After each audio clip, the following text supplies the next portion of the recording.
Hi, friends. Welcome to my highlight reel of 2025. This is the first time I'm doing this, but I thought it might be fun to look back on the most watched videos of this past year alongside some hidden gems you may have missed. I'm recording this during a little bit of downtime. I've got my sweats on, I've got my lovely coffee next to me, and my knitting in my lap. That was what I planned to do, but then this guy joined me at the very last minute for a little bit of cuddles. So we're gonna laugh, we're gonna cry, we're gonna gasp at what our pets do. So settle in. Let's revisit those amazing moments that brought us clarity and reminded us of the magic of intuition and mediumship in the past year. This clip shows Biscuit and Gravy's reaction to the nicknames their person had given to them. I think it's adorable and delightful, and who wouldn't want to know if their pet loved their nicknames? I think that's so relatable. The other thing I just wanted to note, we all adored my client's space behind her, her backdrop. She had actually designed the house herself and just moved in. So it's a fun reminder of just like how big our pets' personalities are and how we express ourselves through our houses. It just was a beautiful video to watch and also just brought me such joy. No, No. I am not a kid. One last question would Yeah. be, is there anything that I call them that they don't like? I call Mm. them both lots of all I call them All wiener. sorts. I would think that's probably the meanest name that I call them. Um, Gravy can't tell the difference. Happy with whatever you're gonna call him. He's yeah. still like whatever. Like that's Yeah, yeah, whatever totally. you want to call Gravy is completely fine. Okay. Biscuit. My name is Biscuit. Oh. That's it. What about Kidder? I call him Kidder all the time. Do you like Kidder? No, No. I am not a kid. Oh, I okay. like my name. You picked my name. Use my name. Okay. Got it. So I guess it's Biscuit and whatever you want to call Yes, Gravy. fair enough. As I look back on this reading, I'm reminded how grateful I am for just the humor that our pets bring us. They make us laugh so often, whether it's like snarky little comments or strong opinions or goofy antics. It is just the most fun part of my job and yours as pet owners to laugh right alongside them. It's such a gift. Honestly, the comments here on these posts were also just as joyful. I found out that there's more cats out there named Biscuits and Gravy. People were also wondering, what does my animal think about the nickname, and who wouldn't? And even some heartfelt shares about Biscuit's eyesight and what was happening as she was navigating some of those trials. It's just a beautiful reminder that our animals' humor and their quirks and the love that we share just ripple out into this community. And I'm so grateful for you and all of those moments that we get to share together. Our next highlight is all about Ella, a feisty little chihuahua with a big personality. Now, the funniest video came when she talked about her nemesis next door that she loved to battle, bark, and just go after. And I highly encourage that one if you want a really good laugh. But at the same time, she adored her community and she was soul connected to her person and to her grandma. And what started as really a straightforward pet reading took a beautiful turn because in the middle of Ella's reading, my client's mom came through and Ella just gave her the way, paved the way and said, take over the reading. This is the part of my work that I'm so grateful for, being a channel through which spirit delivers the right message to the right person at the right time in the right way, sometimes unexpectedly. Ella reminded us really here that sometimes our animals open the door for our loved ones to step forward, and the result is just pure grace. Enjoy. I was so touched to have you as my daughter. Your mom is here. Did you want to talk to your mom? Yeah. And she almost found it a little funny, like, my luck, my luck. Like, I lucked out having you. She's also saying the grieving process has been hard for you. Being best friends in life is amazing. But then when she left, it opened up this gigantic hole in your schedule. And it's almost like you were like, "What am I gonna do with the vast expanse of time now?" Like, she wants you to know that she's there with you. She wants you to know that she's constantly around you and that you feel her sometimes and that you do talk to her, and she knows that and you know that. This dog, Ella, is such a gift for you, and she was such a delight, and, like, what a little trio we made, and, like, she doesn't wanna see you cry, so there's, like, a little bit of mom wanting to, like, rush you on your grieving process a little bit, but she's also, like, laughing about it, trying to kick your pants a little bit about it, but also just, like, understanding a little bit. So she's not trying to, like it's like a little bit all those things rolled together. So I've got a great update on Ella, my client, and grandma. Since Ella's talking to, she has definitely improved on her fence behavior against her nemesis Leo the boxer. He still gets her riled up, her owner shared, but she's much better about coming back to her, and it's less volatile than it had been. And the neighbors have also tried to get Leo a little bit of additional training because he was barking at everyone. It wasn't just Ella. Now, my client shared a very big update on her mom's passing, so I just want to read it to you. So she's saying, my mom's unexpected passing was extremely difficult. I've struggled moving out of the grief, even with therapy, and I had this hollow feeling I just couldn't shake. After my session with you, Emily, I can truly say that the message you shared gave me a push to move forward, to move past extreme grief and start finding joy. The validation of the message of my mother's understanding of what I was feeling, but also the pick yourself up by the bootstraps, it's time to move on, was something I knew but I needed to hear, but was also so my mom. I am so glad that my client found closure based on this reading, and her update just brought me so much joy, and I'm so grateful for clients like her. Speaking of powerful connections, Remington, our next highlight, took some unexpected twists and turns. This one really still makes me raise my eyebrows and say, wow, this was such a clear connection coming through. Remington was a dog in spirit who stepped forward not only to recognize his connection as a companion to his person, but also now acting as a spirit guide, as a wake up to his person. I'll link the full video of this for you below, but this is just a glimpse of how Remington reminded us that our animals are more than just an animal at our side and really a true spiritual connection. I was the definition of a world traveler and a pocket dog, even though I was too big for both definitions. He's like, "Give me frequent flyer miles, I went everywhere." Oh, but I wanna ask him about this because it Okay. was so funny. We get upgraded on the outbound, but not on the return. So we'd be in, Ah, like, first and then, like, in the an economy back, and he would, like, stop in first okay. if we had to move back, and he would literally give me this look of like, you're back there, not me, ma'am." Yeah, I flew so much I should have been given a first class seat. He is showing me himself in the seat saying, "I earned those miles." Yeah, he's a And, bougie like, little there's bitch. he's something about also, like, not only do I deserve the seat, but I deserved the food too. Like, he Mhm. wants to be served in that way and get the whole meal. He's like, "I earned it. I worked for that. I did a job that she asked me to, and so therefore I should have been given status." We have an update from Remington and Cielo's family. As you recall, Remington was a dog in spirit, and the family had gotten a new dog named Cielo. Cielo actually is the one that has the funny update and has actually started biting people, which is not acceptable. We've actually just booked another session next week to try to figure out why Cielo is biting and get that behavior to stop. Remington in spirit has appeared to my client in a dream and has come forward and continues to be a spirit guide for her. He is dearly missed and such a character, and I invite you to watch the full video. This next highlight is about a dog named Sheba, who was living in what you can only be described as a zoo. There were 9 cats in the house. Now, this family had rescue kittens and permanent residents and all the chaos that came with it. And Sheba, as you'll see in this video, she just absolutely loved the cats. She was fascinated by them. Just a little inside scoop as to this reading. Normally, when a spirit, a person, an animal really wants to get something across to me, they will repeat it until I say it. Repeat, repeat, repeat. This is important. And you will see me say, she just keeps having me do this. But what was actually happening is she was repeating it about 20 times to the point of distraction. So I finally just had to say, Sheba, you keep saying this. Look at the cats. I think this video is adorable and about how one species can be completely captivated by another. More cats.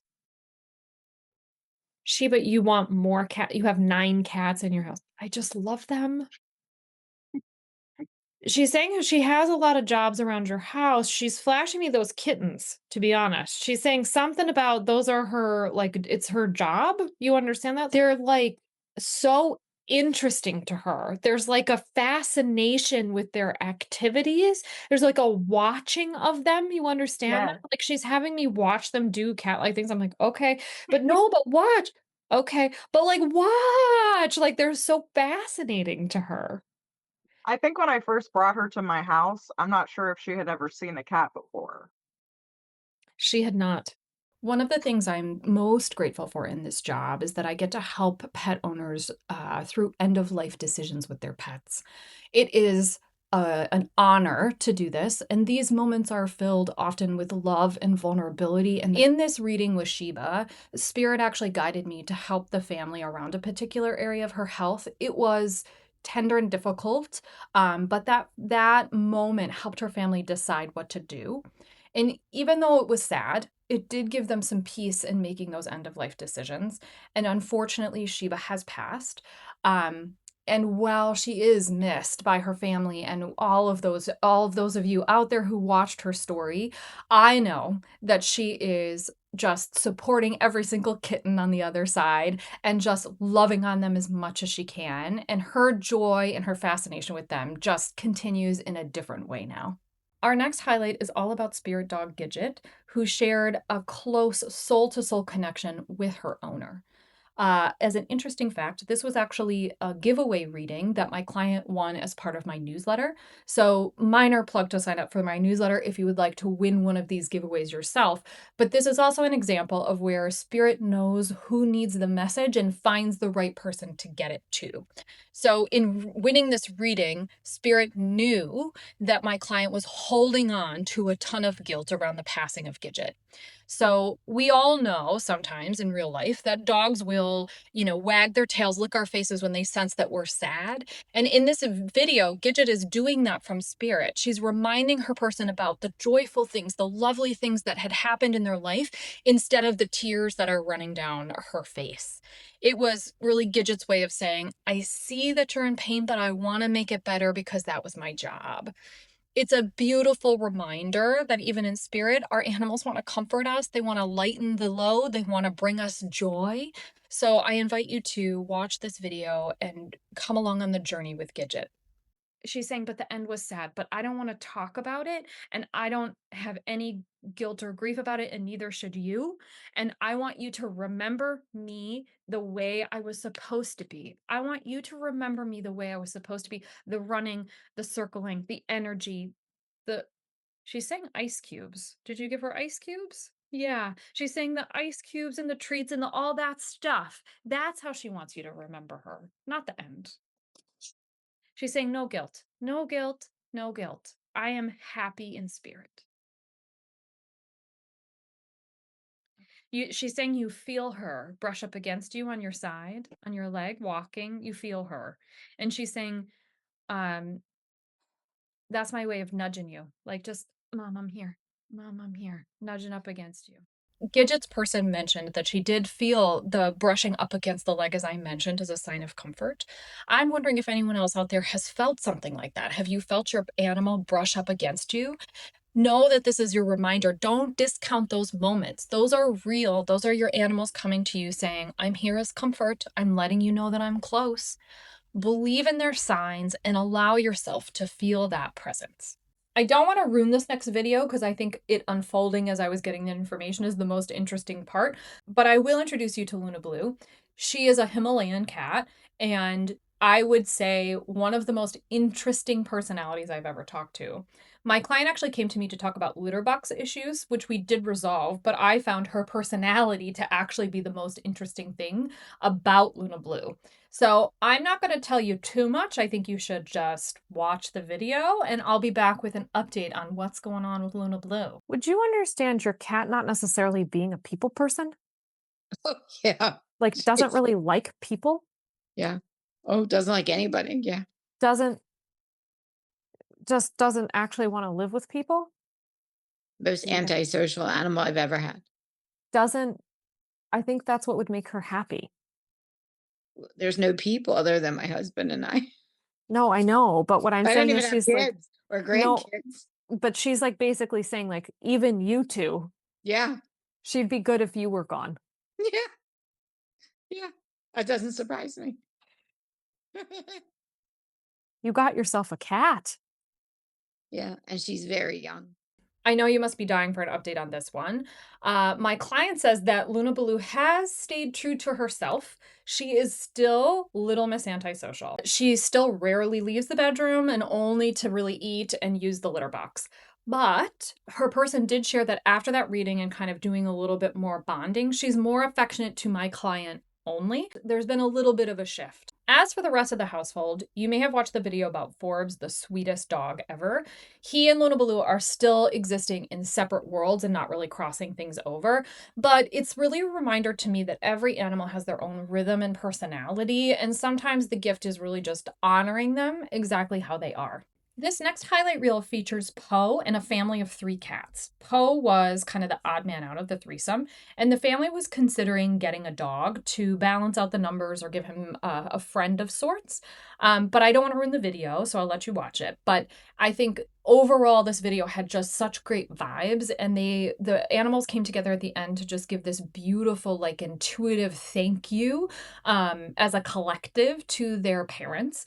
And it just was such a lovely way and a reminder that our pets see us, they see the care that we're giving them, and they love us right back. We thought about what's the possibility of maybe getting a dog because in the future, not anytime super soon, Fine but for Poe.